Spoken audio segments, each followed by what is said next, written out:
Our top three, we do have in the first spot, RaZe, otherwise known as Bin. If you guys were here yesterday for the Q&A session, you may have heard Connor, who was our number 2 as well, talk about RaZe being one of the best in Australia. So really great to see some high caliber play here at Monash. But we're getting into game 1 here, Dark Pit versus Roy, and I have with me my co-commentator, Jay Yapper. Here we go. I thought you never introduced me. Yeah. I was just happy to listen to the pre-ramble. But yeah, two really high players right now. Both really going to showcase the kind of skill we have here at Monash, right? Normally we do have quite an amateur scene, but these guys are best of the best, cream of the crop right here in Victoria too. Yeah, I mean, MAST, like even just in the Victorian scene, he's been showing up, especially in these last few months here, getting super close to the top 10 in Victoria. But so we'll definitely have a show on today. But these two are no stranger to playing each other, Roy and Dark Pit here. RaZe most notable for that Pit and for that Link as well, but opting for the Pit here, and I think they've probably played this numerous times, so I'm pretty sure he is quite comfortable going Pit into this matchup.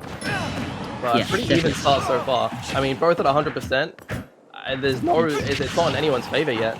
Yeah, both kinds of characters that they've got are going to want to play quite close to each other. Roy, the gentleman just recovering here on the green, is what Connor plays, and that's quite an aggressive character in the context of Smash, right? So the closer he is to his opponent, the more damage he does. Yeah, so, beautiful back air off the platform there on small battlefield. Pretty solid stage. 2 platforms, got that open space in the middle. But I mean, yeah, after about a minute and a half, RaZe finally taking out that first stock, and Connor not too far behind. He was just got to find an F tilt, a jab back air. Yeah, gonna have to find an option. Not gonna play a bit patient, but time is not on his side here. 50% and climbing. Yeah, just trying to find that advantage. Yeah, been almost getting a really cool clip there. Honestly, like he pushed him off, jabbed him, and tried to push him off of the stage there at the ledge, but he's still climbing. He's sitting very pretty. Hasn't been touched. Still at 124%. 124. Trying to find something. Trying to open it up here. Not being able to find much. All right. Nair 2 goes for the edge guard. Unable to find anything off of that. But ledge situation still good. Roy loves these sort of situations because it makes you do the 50-50. Super ambiguous. Oh, but he misses that grab. Yeah, things are looking pretty dicey for Connor now. He's pretty much lapped Bin in percent now. Oh, gotta watch out for that projectile. You can be really, really tricky with those arrows, but able to find Dancing Blade. I think he might have died from an air dodge there. Huh, but, yeah, quick revenge kill coming out from RaZe, and that's going to put the stocks at 1-2. Yeah, MAST looking pretty dire right now.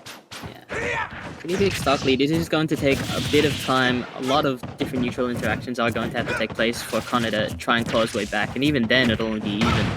So let's see how he plays through there. Even in this short amount of time, you can really start to adapt to your opponent, start to figure out what they like, what they don't like. And that can really give you the edge. Tried to get the extension on the jab block there, but couldn't find anything out of it except for actually didn't even get anything off the down tilt. Tried to find the neutral air, but he's still racking up percentage. He can sort of play a little more aggressive, a little more, take a few more risks. But at the same time, he could also just relax. The onus is on Connor to approach him. Oh my gosh, catches that great tech in. You can pretty much tech anywhere you want. He could have gone left, he could have just stayed in the middle, but RaZe, just with the intellect there, able to just capture him. Yeah, and pretty much frame trapped him there. Went for the down throw into the 50-50, but instead caught his air dodge by landing on the ground and catching his up smash. Or catching him with an up smash. Good stuff. Game 1 going to RaZe. Yeah, definitely. Typically, when we see players like that, if you are below another player, it's really, really strong because a lot of attacks go up and cover that upward space, but very few attacks try and cover that below area. So great knowledge. You'll hear in Smash a lot of the time. You hear the word anti-air being thrown out a lot, and it does. It pretty much is an anti-air. You cover that that approach down to the ground, and that's why juggling and just the RPS game of catching people's landings are so prevalent in this game.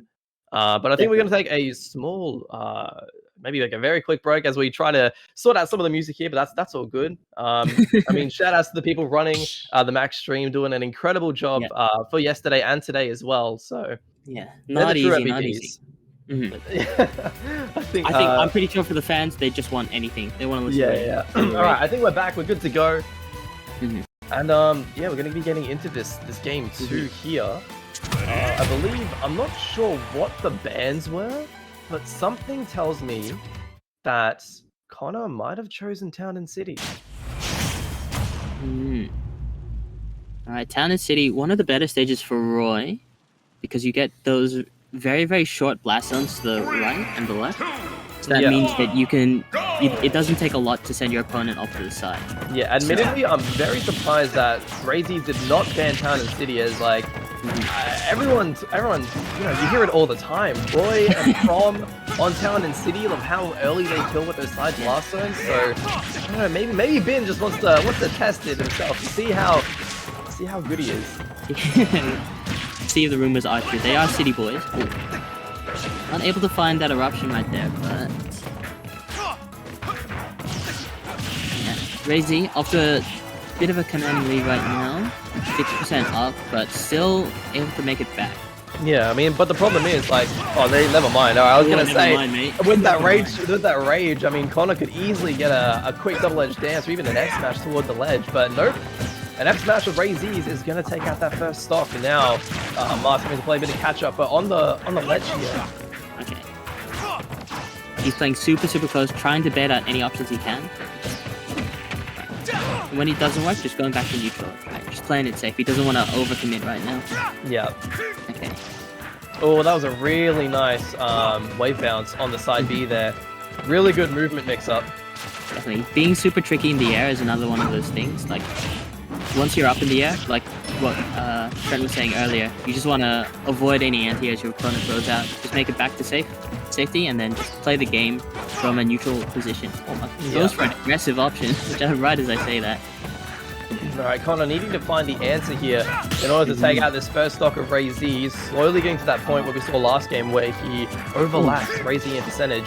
But RaZe's just playing movement just to move back, not wanting to interact with him. Because kind of playing it slow, playing it smart. Connor's forced approach. I cannot believe that hit. Yeah, that was like he hit just his toe. From that high up. But yeah, Connor back against the wall, but this is one of his favorite positions. He loves to fight a uphill battle right now. Oh yeah, I mean, and Roy's the type of character that can make it back as well. Definitely. Roy really benefits from the rage mechanic that's in what was in the previous Smash game and in this Smash game, where the higher percentage, the more knockback you give out. So if Roy's at 100%, he's going to be a lot more deadlier than where he is right now at about 25. Yeah, but as we saw just there, I mean, RaZe, we saw how effective his slow movement was, his walking, but Connor just shut him up and be like, nah, bro, stop walking. Like, double edge dance to the face. Run up to you, mate. Yeah, exactly. He's gonna take out RaZe's first stock, but he still has a really high hill to climb. But like I said before, this is one of his favorite spots to be in the game. Loves the pressure, thrives under that pressure. But we'll see if he can pull it out. Test taker at heart, really. Oh, right, back on the ledge. Alright, just vying for that center again. Yeah, I do like how he just went for that down tilt and pretty much already committed to the dash back.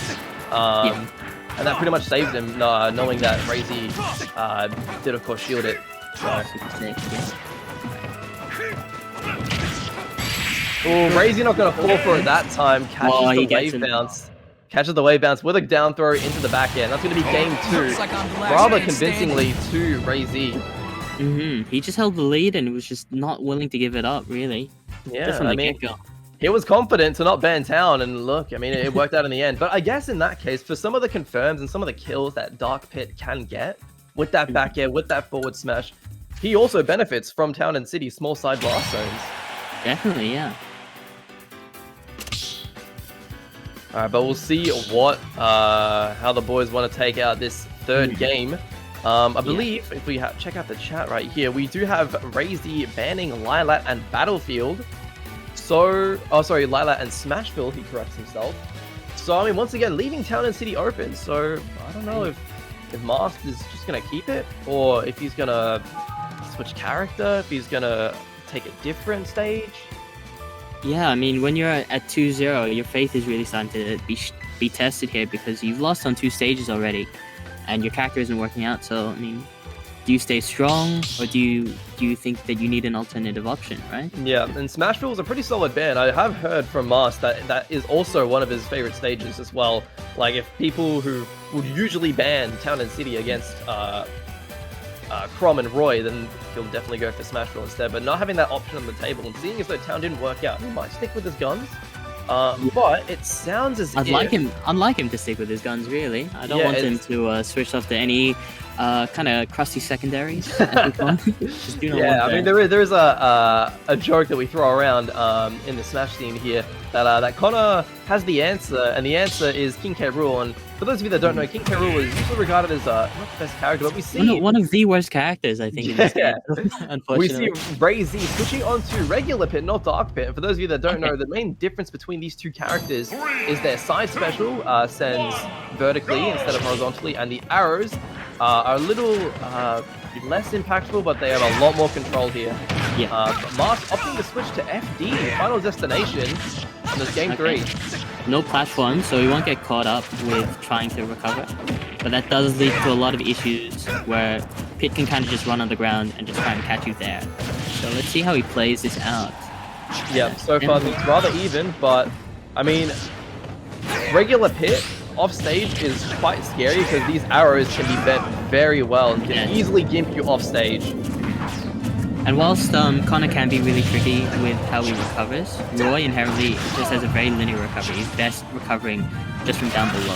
So he can get stuck very, very easy, and once he doesn't have a jump, once he's too far off the stage, that's it. Yeah, forced to use his air dodge, and really good edge guard coming out from RaZe. Caught his air dodge immediately with that arrow, then went out there for the offstage nair, and that's just going to be Connor's first stock. Yeah, I think he just took his jump, unfortunately. If you use your double jump, you get hit. You can't use your double jump until you touch the ground. Yeah. So, great awareness from RaZe. Caught his double jump once again, and the arrow sniping him. Another gimp. This is really, really bad for MAST. Yikes. Right. Good share confirmed. So, with Roy, you can hit the jab attack, and then immediately confirm it into a killing aerial right there from the back end. Yeah, beautiful stuff. Roy classic, but 0%, 0% for RaZe here. MAST with another huge hill to climb here. Yeah, another similar situation of just being one stock down. Just RaZe not making it easy to try and climb it over. Just on the ledge, gonna play it super patient. I love it. Okay. Alright. Reverses the situation now. Nice, still keeping him in the corner here. That's what you'll have to see. Right, slowly but surely, he's climbing up into percent. 40% isn't enough to kill. Something like 60, 70. Oh, beautiful. He's still doing it. And Pit's recovery move, that wings that we saw, doesn't have a hitbox on it, and that means that you can really contest it with your own aerials. Right now. RaZe finally finding his way out of the corner. Not too long before MAST is able to find something of himself, but RaZe fighting straight back, slowly tacking on his percentage. He doesn't have to worry too much. He is on 99%, but he's already tacked on a lot of extra credit on MAST's final stock here. Definitely. And if you can find this, goes for the deep edge guard, but holds back. Super save. Was that going to be it? Oh, that's it. That's the down throw into that sweet spot back air. Such a good confirm from the pits. And that's going to be a solid 3-0 from RaZe to MAST. Definitely.